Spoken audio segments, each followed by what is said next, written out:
Welcome to the JJ Virgin Lifestyle Show with celebrity nutrition expert, fitness Hall of Famer, and 4-time New York Times bestselling author, JJ Virgin. JJ is a warrior mom whose knowledge and expertise have helped change hundreds of thousands of lives with over 3.5 million podcast downloads and appearances on Dr. Phil, Dr. Oz, The Today Show, Rachel Ray, Larry King Live. Whoa. This show is about you, not about me.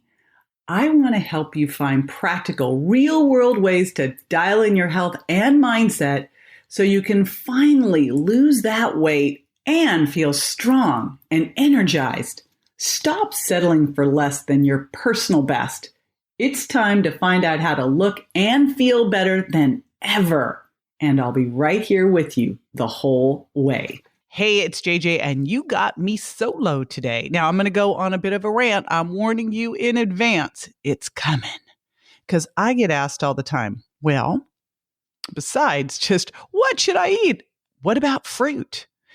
I mean, fruit's all natural, right? I can eat as much fruit as I want. Well, I'm going to tell you today how much fruit you should eat, what kind of fruit you should eat, what form of fruit you should eat. We're going to be going into all of that. And be sure to grab the show notes at jjvirgin.com/fruit rant.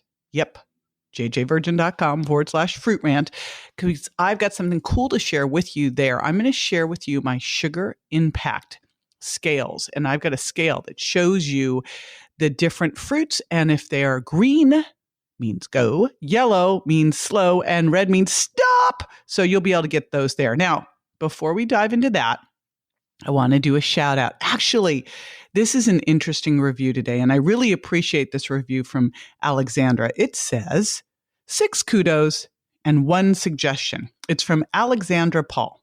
She says, I am a health coach, and I love this podcast for several reasons. The length of each podcast is perfect. Just like her body, there's no fat in this show.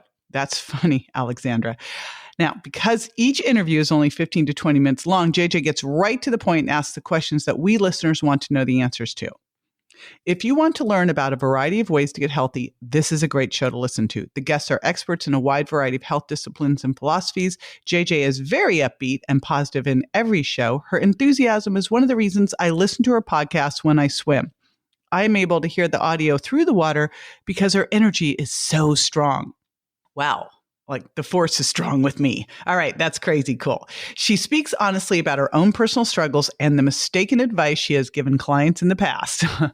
Yeah. And disclaimer, sorry about that, clients. But, one of the things I've always been really aware of is I stay up on all the latest science and some of the stuff that we were told way back when, like, fat is making us fat and you need to lower your fat dramatically and you got to do loads and loads of cardio and you need to work out at least an hour every day, all that kind of craziness. I have, whenever I grab anything and I can really look at the research and test it out, I am going to be shouting it far and wide. Now, next thing she says is JJ approaches each interview with the point of view of the listener. When things get too technical, she asks for clarification. Even though she understands it all perfectly well, she's always thinking about us listeners and making sure that we are getting what we need from the discussion. JJ is very non-judgmental. You can tell her anything and she would not be shocked or shaming. Well, deal is, I've seen just about everything, Alexandra. Oh my gosh, I should just do something like at some point, Confessions of a Nutrition and Fitness Expert, or some of the crazy stuff I've seen, especially like on Freaky Eaters. I mean, and Dr. Phil, amazing stuff behind the scenes on these reality shows. That would be fun. Anyway, I really appreciate that about her. She really comes off as such a lovely person. This again is what Alexandra is saying. Now, she says, I have one criticism of the show. 99.9% of the guests are Caucasian. She occasionally interviews people from Canada or Europe. There's a good mix of men and women in her experts, but I think the show would be well served to include some folks from other cultures and backgrounds and their health practices. And here's the deal, Alexandra. I agree. Hey, here's the first thing. I'm from Berkeley, California. I was so fortunate to grow up in just kind of a mass of all these different cultures where we had a very diverse high school. My best friends growing up were all sorts of races and religions. I was exposed to everything, and that's what I thought was normal. Then I leave there and go, how fortunate was I? I would love to share more of that. So if anyone has any ideas, pretty much been limited to a little bit of UK and the US and Canada. I'd say we're about 80% Caucasian, maybe 70%, and that's not out of any sort of planning whatsoever. I'm open to everybody and everything. I like to show all sorts of different viewpoints. And I have a lot of great friends. I put on an event every year called the Mindshare Summit that's for health experts, doctors, health entrepreneurs. So I have access to some of the most amazing people out there, but I'm always looking for more. So, hey, I'd love it if you jumped on. We read all the reviews. So jump on if you want, leave a review and make some recommendations, or you can always send them to us at support@jjvirgin.com. We would love it. Hey, by the way, while you're over there leaving that review, be sure you also subscribe and share it with some pals. And I'd love to do a shout out for you too. So you leave a review, I shout you out. It's fruit rant time. Okay, here's what happened. I was doing a podcast interview with this super cool guy, Jonathan Levi. And we were talking all about health and health hacks and intermittent fasting and food intolerance. And he goes, all right, well, what about fruit? And I was like, it's coming. How much fruit can I eat? Fruit's okay, right?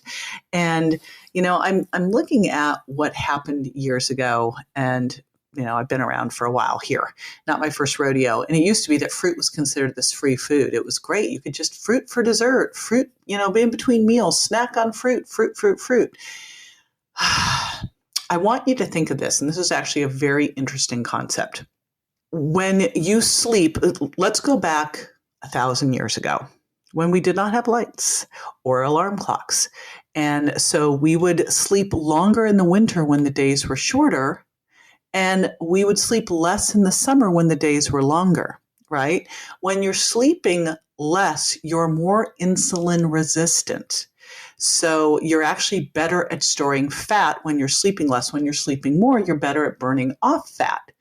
In the summer is when we have all of this fruit. So if you look at it, what did nature do?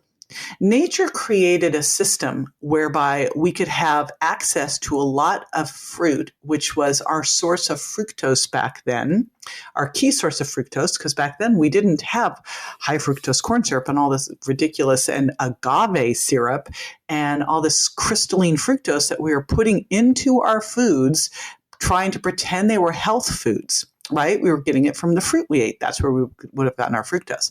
And so during the summer, we could gorge on fruit because we were hardwired to seek out sugar. We would sleep less and we would store fat so that in the winter, when we were sleeping more and we had less access to food and definitely didn't have access to fruit, we could burn off that stored fat for fuel. We don't really want to do that now. So think about what fructose is. So fruit, it comes with fructose, sucrose, and glucose. Right? That's what we get from fruit. We have fructose from fruit, and fructose we get glucose and fructose, right? So we have fructose, we have that split into, or we have sucrose, and we have fructose and glucose split into it. All right. So from that, you've got glucose that's going to raise blood sugar and raise insulin, and then you have fructose, which doesn't raise blood sugar. So for a long time, we thought, oh, this is great. We should use fruit sugar. We should use fructose as a safe sweetener for diabetics because it doesn't raise blood sugar. But it turns out it actually makes you insulin resistant. It doesn't raise blood sugar, so it doesn't trigger insulin response, but it perturbs insulin metabolism. And because it doesn't trigger the insulin response, you're still hungry. It doesn't trigger satiety either. Instead, it's going to the liver. Now, on the way, it makes the small intestine more permeable. It's a very glycating sugar, so it's very aging, 7 times more than, say, than glucose would be. Because again, remember, sucrose, fructose, glucose, right?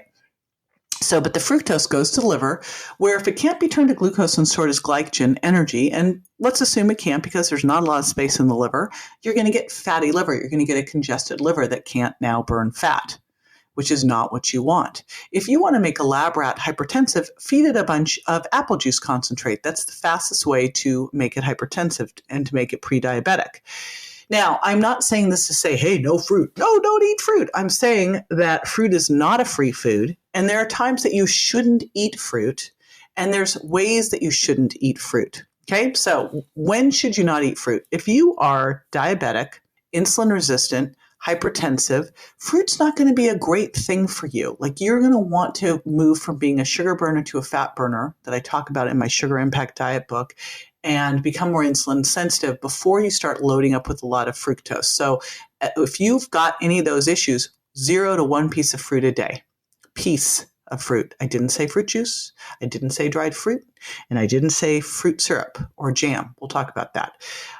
But you keep it down low. If you are metabolically flexible, you can go 4 to 6 hours between meals. You easily burn fat off your waist. You don't have belly fat. You're active every day. Then 1 to 2 pieces of fruit a day is fine, maybe even up to 3. Here's what you want to do when you're choosing that fruit, though, and this is super duper important. First of all, don't think fruit is some kind of free food that you snack on between meals, because if you're snacking on fruit, remember, blood sugar, insulin. So the glucose side of it's going to raise blood sugar and insulin. The fructose side is going to the liver. And, ideally, if you're very active, you've got a place for that glycogen store in the liver. But if you fill it up, guess what? And the more fructose you eat, turns out the better your body gets at turning fructose into fat. So what you want to focus on if you are eating fruit is eating whole fruit. Now, I really love in smoothies frozen berries, because generally when you're eating frozen fruit, it's been picked at the height of potency, peak potency, and frozen. So that's super cool. But what you don't want to do is this. You don't want to eat dried fruit, because all you've done is condense the sugar. And generally they're going to dry fruit when it's a little bit on the more sweet side, right? And then you condense it, and now it's really super duper sweet. So I think of dried fruit like fruit candy.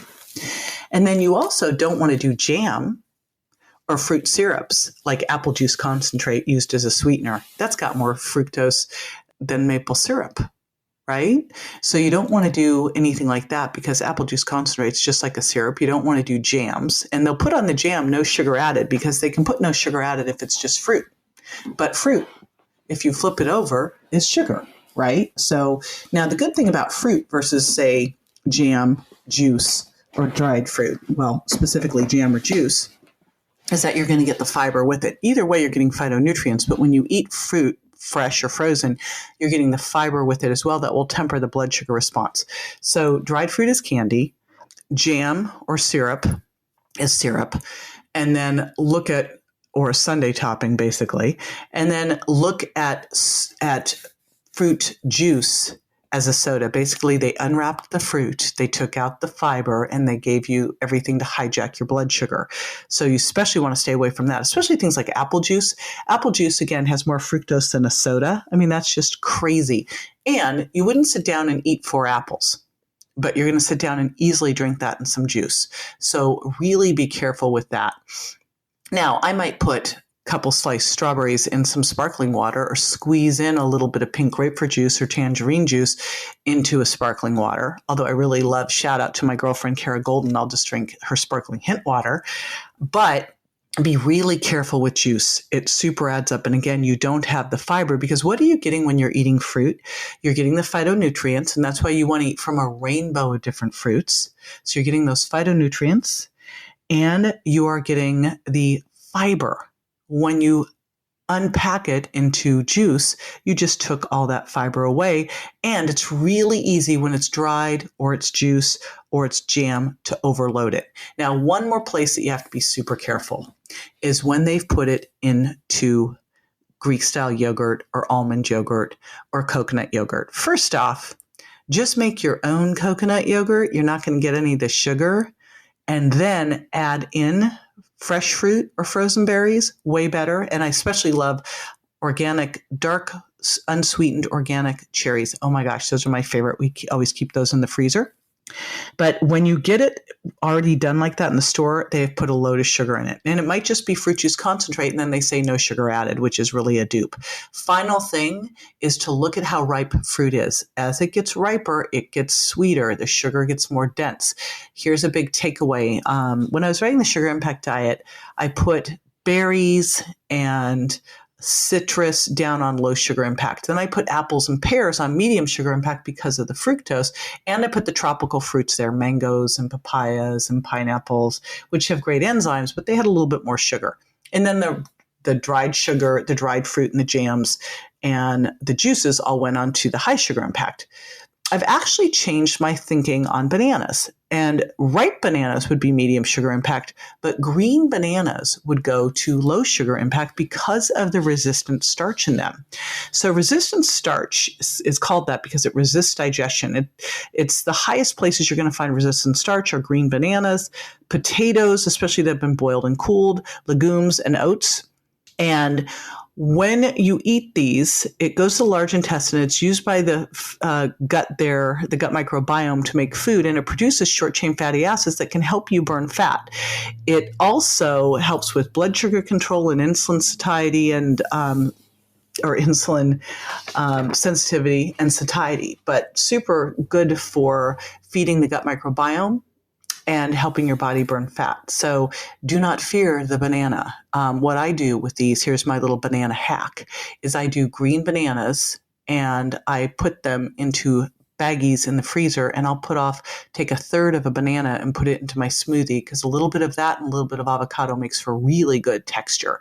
So I'll use my all-in-one paleo shake, which is my bone broth protein, with some extra fiber, because I always like to add more fiber, with some avocado frozen, because that makes the shake thicker, with a little bit of green banana. And that's a really good mix of soluble, insoluble, and resistant fiber and resistant starch. So there's an easy hack for you. We will put that recipe in the show notes, my resistant starch smoothie. And again, the big takeaway from today is, if you are metabolically healthy, 1 to 2 pieces of fruit a day, occasionally go to 3, but I would keep it more around 2. I count them into my slow, low carb category in food. I have people eating protein, fat, and fiber from non-starchy vegetables and a little bit of slow, low carb. And generally I'll have the fruit in a smoothie. That's the easiest way to go with that. And if you are struggling with diabetes, hypertension, insulin resistance, 0 to 1 pieces of fruit until you get that under control. All right, now after the break, we'll be answering a listener's questions, so stay with me.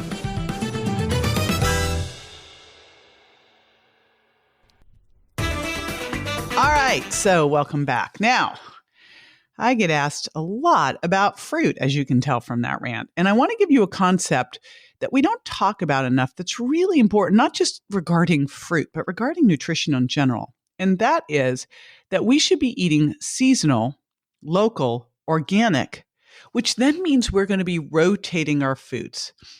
Now, what's super cool is that a lot of the stores, like now Whole Foods, et cetera, it used to be you had to go to the farmer's market or join a collective in order to get local produce. But a lot of these stores now feature local produce, feature local farmers, which is so awesome. Because here's the thing.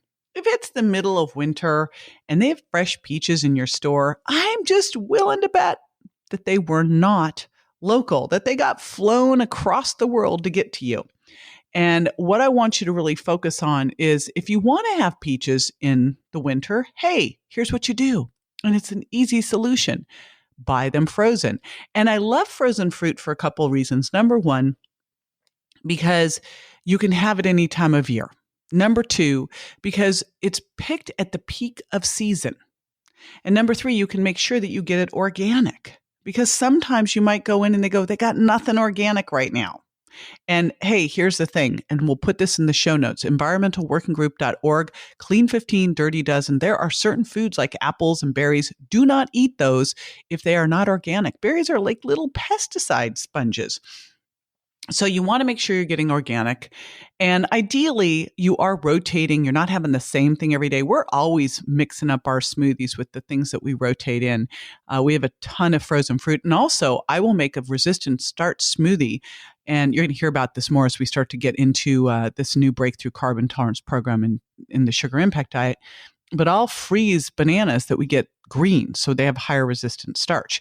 So you can freeze fruit, which makes better consistency for your smoothie. You can freeze vegetables to throw in there as well. But freezing's fantastic because it allows you to rotate, allows you to eat local, allows you to be seasonal, but still kind of have things during the winter that you wouldn't normally have access to. See how well that worked? And you also then can have a lot of different colors. And remember, all the different colors represent different phytonutrients. Super important. All right. So remind you again, if you have not left a review yet, big ask to do it so I can do a shout out for you. And while you're over there, be sure you subscribe and share this with a friend so you never miss any goodness. And grab the goodness of the show notes, jjvirgin.com/fruit rant. See you next time. Bye. That's all for this episode of the JJ Virgin Lifestyle Show, which marks another step towards a healthier body and mind. Don't forget to rate, review, and subscribe to the show, and we'll talk to you next week.